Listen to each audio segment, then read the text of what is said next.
వాళ్ళకైతే రాలేదు పెన్షన్. బాగా ముసలోళ్ళకి బాగా ఇంటికాడ ఉన్న వాళ్ళకి కూడా చాలా మందికి రాని పెన్షన్ గతంలో చూసాం. ఎందుకంటే ఇది నచ్చిన వాళ్ళకి ఓటు రాజకీయం చేసే తప్ప ఈ రోజు కూటమి ప్రభుత్వం వచ్చిన తర్వాత ఎవరికైనా పేదవాడికి అర్హత ఉన్న వాళ్ళకి ప్రతి సచివాలయంలో చెయ్యాలి. ఎందుకంటే మీ పార్టీలు చూడొద్దని చెప్పారు మాకు ప్రభుత్వం. అది చంద్రబాబు నాయుడు గారు, పవన్ కళ్యాణ్ గారు, మోడీ గారు. ఎందుకంటే ఈ రోజు ప్రతి ఒక్కరికి పని చేయాలని చెప్పారు తప్ప ఎక్కడ రాజకీయం చూసి మనోడికని చేయండి, మనోడు కాకపోతే చేయకండి అని చెప్పి ఎక్కడా లేదు. ఈ రోజు వైసీపీ నాయకులు ఏ పెడితే మాట్లాడితే బాగోదు. ఎందుకంటే కళా వెంకటరావు గారు ప్రెస్ మీట్లు రాజంలో పెడతామని చెప్తున్నారు. మరి బొత్స సత్యనారాయణ గారు వైద్యులో ప్రెస్ మీట్లు పెట్టి మాట్లాడారు అంతకుముందు. ఈ పోగ్రాలకి ఎప్పుడైనా ఎమ్మెల్యే వచ్చారు, మాజీ ఎమ్మెల్యే.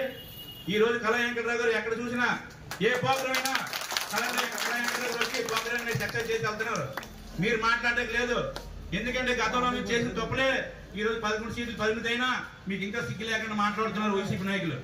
ఏదైనా పంచాయతీ శాఖలో ఈ రోజు రోడ్లు కానీ కాలువలు కానీ రాష్ట్రం మొత్తం చంద్రబాబు నాయుడు గారు, పవన్ కళ్యాణ్ గారు, మోడీ గారు కూటమిలో మొత్తం అభివృద్ధి అవుతుంది. ప్రతి ఒక్కరు చూస్తున్నారు.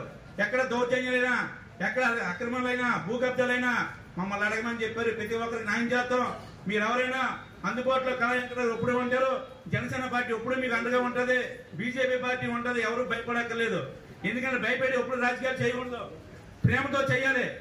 ఎందుకంటే మిర్చి సినిమాలో చెప్తాడు ప్రభాస్ గారు, నరకడమే కాదు ప్రేమ చూడమని. అలాగే ప్రేమించి చూస్తే అవతల